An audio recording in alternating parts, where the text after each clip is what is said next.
প্রণাম ব্রাহ্মণ মহারাজ, ভিতরে আসুন। না নন্দ, না নন্দ,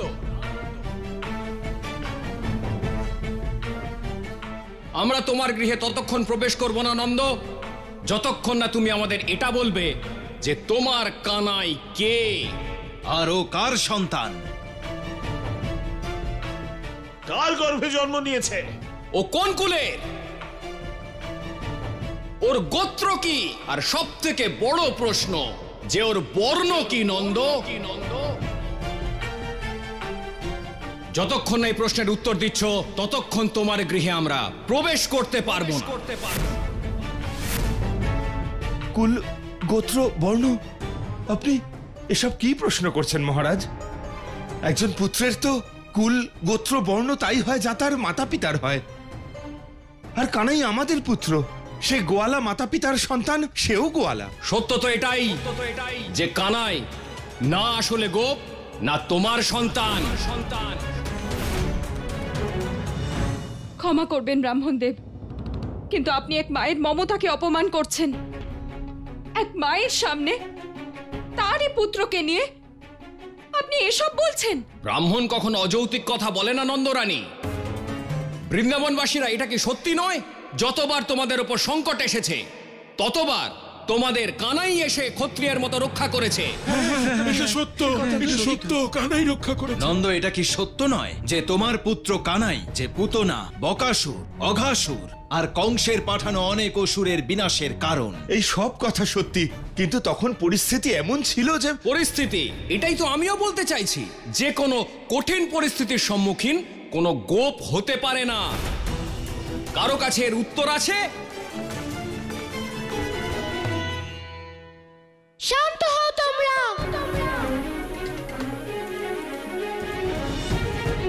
কানাই,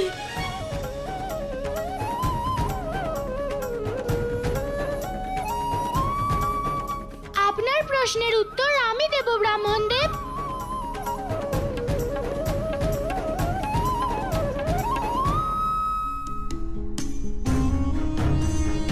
আমার বিনাশ, ভগবান কংসের বিনাশ, বিষ্ণুর ভাগ্যফল জেনে নেবার পূর্বে আমার নিজের ভাগ্যফল জেনে নেওয়া উচিত।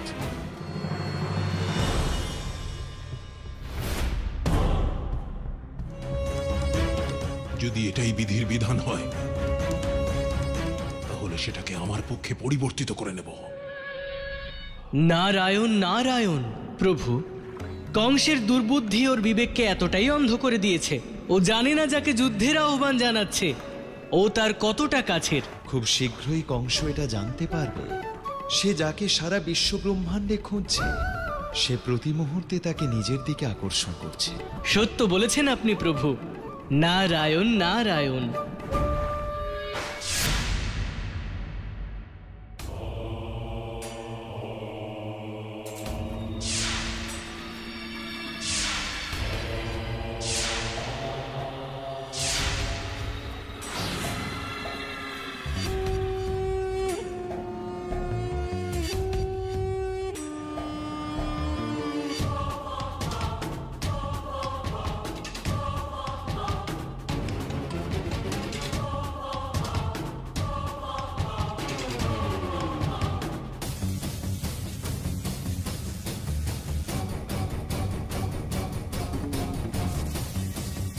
অদ্ভুত, অকল্পনীয়, আকর্ষণীয়। এই স্থান তো দেখছি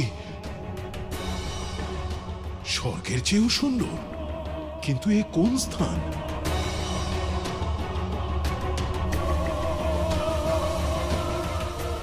বৈকুণ্ঠ, বৈকুণ্ঠ, বৈকুণ্ঠে এসে গেছি আমি। বৈকুণ্ঠ, বহুকাল ধরে এর ওপর বিজয় লাভ করার অভিলাষ ছিল আমার। এখন যখন ভগবান কংস এখানে পৌঁছেই গেছে, তখন বিজয় নিশ্চিত। ও বৈকুণ্ঠপতি, ও মায়াবী, ও চক্রধারী, দেখো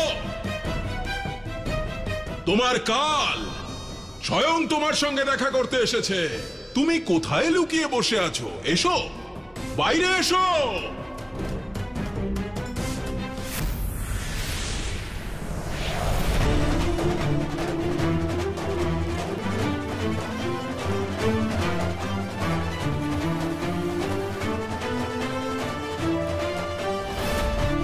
ব্রাহ্মণদেব, যেই গোপালক গাভী চড়ায় সেই গোপালক গাভীদের রক্ষার জন্য অস্ত্রও ধরতে পারে, আর তার জন্য ওর ক্ষত্রিয় হওয়ার কোনো প্রয়োজন নেই।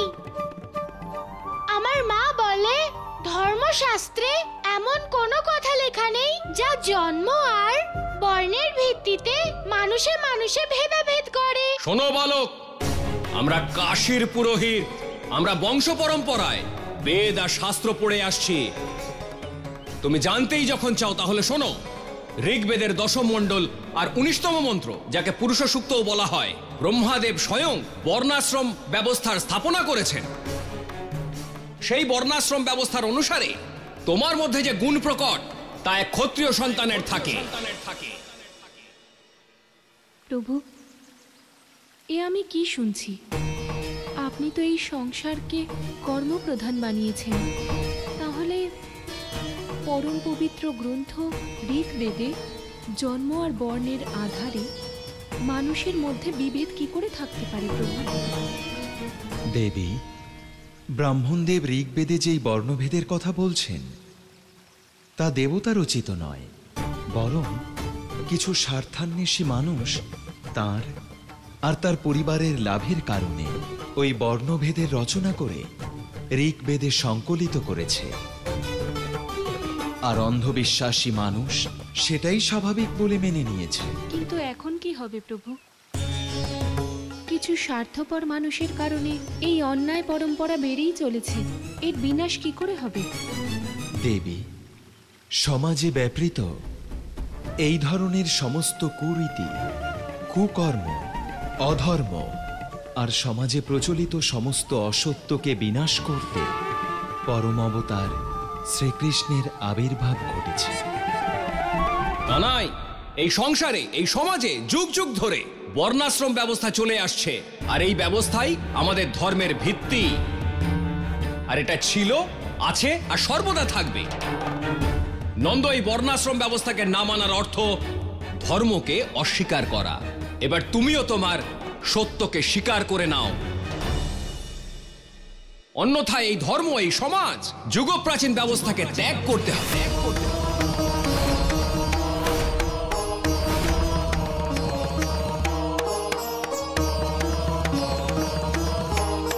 কি ভাই সব, আমি কি কিছু অসত্য বলছি?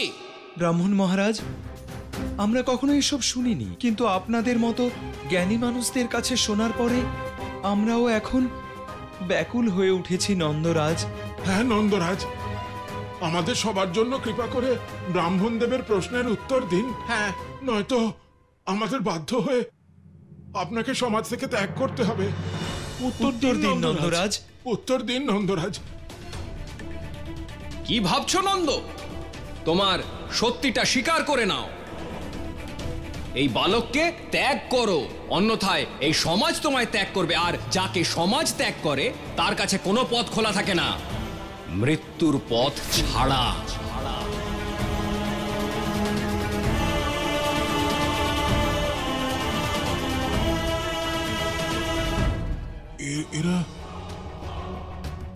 এটা কি করে সম্ভব হতে পারে? অবশ্যই ওই ছলনাকারী ভগবান কংসের প্রতিবিম্ব আমার সামনে এনে দাঁড় করিয়ে দিয়েছে। আবার ছলনা। ও ভগবান কংসের প্রতিবিম্বরা, কি আদেশ দিয়েছে তোমাদের ওই ছলনাকারী মূর্খ অহংকারী কংস? আমরা তোমার প্রতিবিম্ব নই, আমরা একই, কিন্তু আমাদের অস্তিত্ব পৃথক।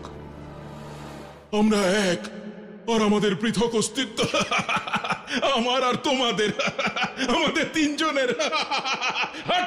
আপনি কংস, আর আমরা দুজন ভগবান বিষ্ণুর দ্বারপাল, জয় আর বিজয়। দুজন দ্বারপাল, ভগবান কংসের মতো দেখতে দুজন দ্বারপাল।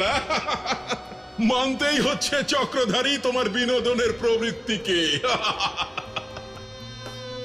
আমার থেকে নিজেকে রক্ষা করার জন্য আমার মতোই দেখতে দুজন দ্বারপাল আমারই বিরুদ্ধে দাঁড় করিয়ে দিয়েছ। এর থেকেই বোঝা যাচ্ছে তোমার হৃদয়ে আমার প্রতি কতটা ভয় রয়েছে। কিন্তু ভগবান কংস দ্বারপালের রূপে যদি নিজের প্রাণ প্রিয় হয়, ফিরে যান এখান থেকে। প্রাণ তো এবার তোমাদের দুজনের ভগবান কংস হরণ করবে।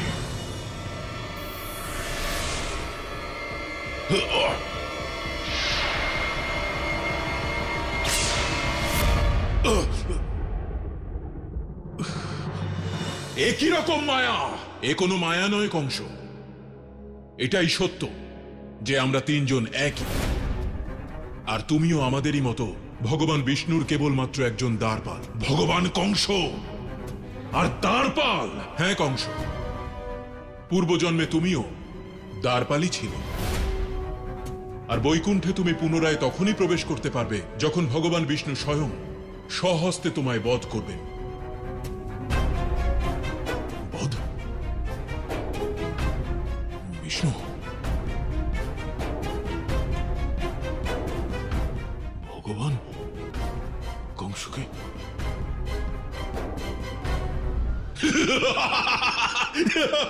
বিষ্ণু ভগবান কংসকে বধ করবে? হ্যাঁ, কারণ এই বরদান তুমি ভগবান বিষ্ণুর থেকে স্বয়ং চেয়েছিলে। তা কি করে সম্ভব? ভগবান কংস নিজের শত্রুর থেকে নিজেরই মৃত্যুর বরদান চাইবে? হ্যাঁ কংস, এটা জানার জন্য তোমাকে নিজের পূর্বজন্মের কথা জানতে হবে, আর সে কথা আমরা দুজন তোমায় জানাবো। নন্দ, যদি তুমি চাও যে সমাজ তোমায় ত্যাগ না করুক, তাহলে তোমার এই সন্তানকে ত্যাগ করো, যার না কুলের ঠিক আছে, না গোত্রের ঠিক আছে, না বর্ণের ঠিক আছে, না মাতা পিতার। ব্রাহ্মণদেব, আপনি বেদ পুরাণ শাস্ত্রের কথা বলুন, আমি আপনাকে আটকাবো না, কিন্তু আমি আপনাকে এই অনুমতি কিছুতেই দিচ্ছি না যে আপনি এক মা বাবার সামনে তার পুত্রকে এটা বলুন যে ওর মাতা পিতাই নেই। হে সৃষ্টির নির্মাতা, ৩৩ কোটি দেবতা, হে সৃষ্টির সঞ্চালক প্রভু নারায়ণ, আমি বেদ আর শাস্ত্রের ব্যাপারে বেশি কিছু জানি না, কিন্তু এটুকু অবশ্যই জানি যে ও আমার পুত্র, আমার কানাই, আর ওকে আমার থেকে আলাদা কেউ করতে পারবে না।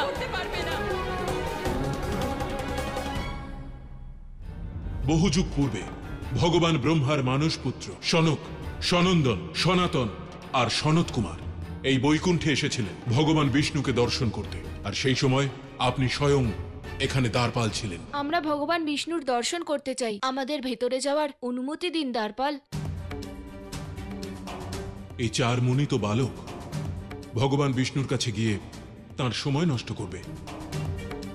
মুনিবর, এই সময় আপনাদের আমরা ভগবান বিষ্ণুর কাছে যেতে দিতে পারবো না। কিন্তু কেন দ্বারপাল? এটা ওনার বিশ্রামের সময়, এই সময় উনি নিদ্রামগ্ন রয়েছেন। আপনারা সত্য বলছেন না, ভগবান বিষ্ণু নিজের ভক্তদের জন্য সব সময় উপস্থিত থাকেন। মনে হচ্ছে আপনার অহংকার বেড়ে গেছে, আর অহংকারীদের এই বৈকুণ্ঠে কোনরূপ স্থান নেই, আর তাই আপনি ভগবানের নিকটে থাকতে পারবেন না।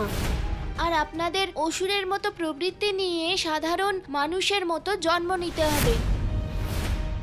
গল্পটা ভালোই, এবার এটাও বলে দাও যে এর পরে কি হয়েছিল। আমরা সেই সময় নিজেদের ভুল বুঝতে পারি, কিন্তু আমাদের সমস্যা এটাই ছিল যে আমরা আমাদের ভগবানের থেকে দূরে থাকতে পারতাম না। সেই জন্যই মুনিকুমারদের শাপ থেকে রক্ষা পেতে আমরা আমাদের ভগবানের কাছে পৌঁছই। আমাদের দুজনকে ক্ষমা করে দিন প্রভু, মুনিকুমারদের অভিশাপ থেকে আমাদের মুক্ত করুন। এই চার বালক কেবলমাত্র ভগবান ব্রহ্মার মানসপুত্রই নয়, বরং তপবলেও শ্রেষ্ঠ।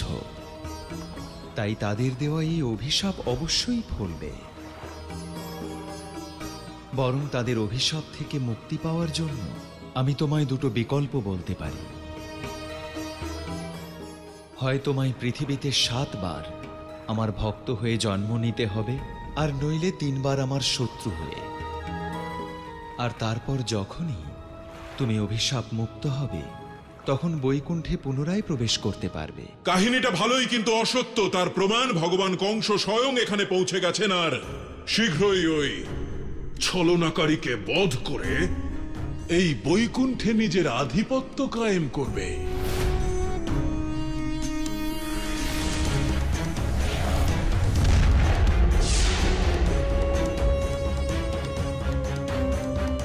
জয় বিজয়, জয় বিজয়, জয় বিজয়। আমি তো আগে থেকেই জানতাম যে সবই বিষ্ণুর মায়া। পালিয়ে গেছে। ও চক্রধারী, দেখো, এসে গেছে ভগবান কংস, বিষ্ণু।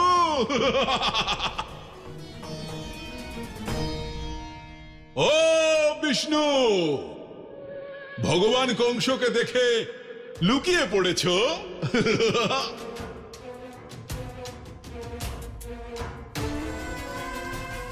ও বিষ্ণু, সাহস থাকলে সামনে এসো। নন্দরানী, তুমি আর নন্দ মিলে এই গোপ সমাজের অনেক সেবা করেছ, তাই আমি তোমাদের রক্ষা করতে চাই। কিন্তু তোমাদের যদি এটাই শেষ সিদ্ধান্ত হয় যে তোমরা এই বালককে ত্যাগ করবে না, তাহলে এই গোপ সমাজ তোমাদের ত্যাগ করবে।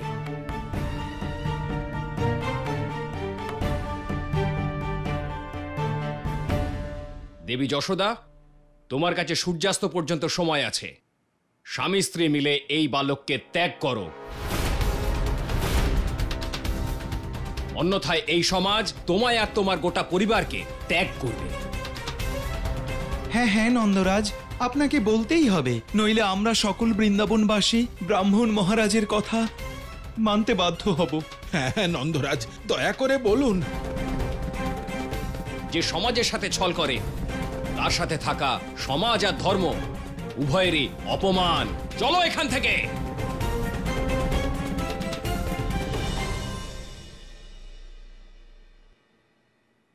কানাই, শুনলি তুই? এরা সবাই কিভাবে তোর মায়ের মমতাকে প্রশ্ন করছে।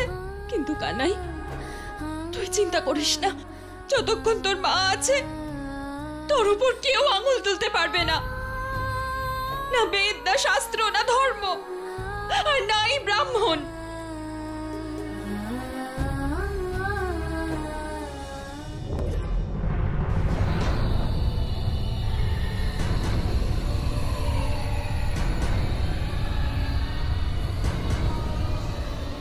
এটা কি হচ্ছে?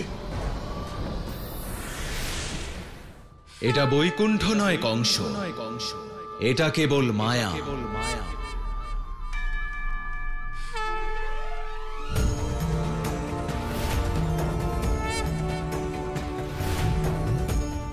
আমাকে খোঁজার চেষ্টায় তুমি এতটাই লীন হয়ে গেছো যে তুমি একটা কাল্পনিক বৈকুণ্ঠ বানিয়ে ফেলেছো। এই যা কিছু তুমি দেখছো আর যা কিছু তোমার সাথে ঘটছে, এ কেবলমাত্র তোমার কল্পনা। এটা শুধু আমার কল্পনা নয়, এটা আমার লক্ষ্য। তুমি তো বাস্তবে আছো। তোমাকে আহ্বান জানাচ্ছি, এসো, সামনে এসো।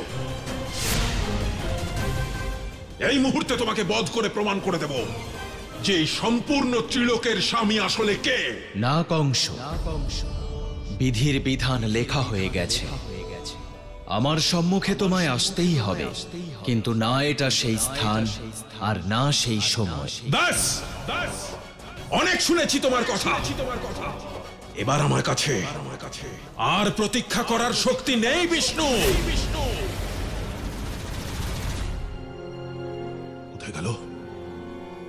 পুনরায় চলো না। এই, আবার কোথায় লুকিয়ে পড়লে ভয় পেয়ে? এই মায়াবী! আমি তো সর্বদাই তোমার সামনে আছি কংস, আর কতবার তোমার সাথে দেখাও হয়েছে। আমি তো সেই যে তোমার পাঠানো অসুরদেরকে বধ করেছে। আমি তো কবে থেকে তোমার ব্রজমণ্ডলে বালক হয়ে বাস করছি। তাহলে তুমি আমার সামনে আসছো না কেন? কংস, আমি তোমার পাশেই আছি, আর তোমার সাথে দেখা হওয়ার সময়ও নির্ধারিত। কিন্তু তার আগে তুমি যদি আমায় খুঁজে পাও তাহলে খোঁজো। আমি তোমার অংশকে খুঁজে বের করে তাকে শেষ করে দেব। তোমাকে আমার সামনে আসতেই হবে ছলনাকারী। কানাই, কানাই শোন, কানাই, তুই কোথায় যাচ্ছিস? মা, আমি কোথাও যাচ্ছি না মা। আজ ব্রাহ্মণ মহারাজের জন্য সবাই আমার মায়ের স্নেহকে নিয়ে সন্দেহ করেছে। মা, সবাই তোমার মমতাকে নিয়ে সন্দেহ করেছে। মা, আমি সংসারের সব দুঃখ সহ্য করতে পারবো, কিন্তু তোমার ভালোবাসার অপমানকে নয়। মা, বৃন্দাবনবাসীর সন্দেহ আমাকে দূর করতেই হবে। আমি এক্ষুনি আসছি মা।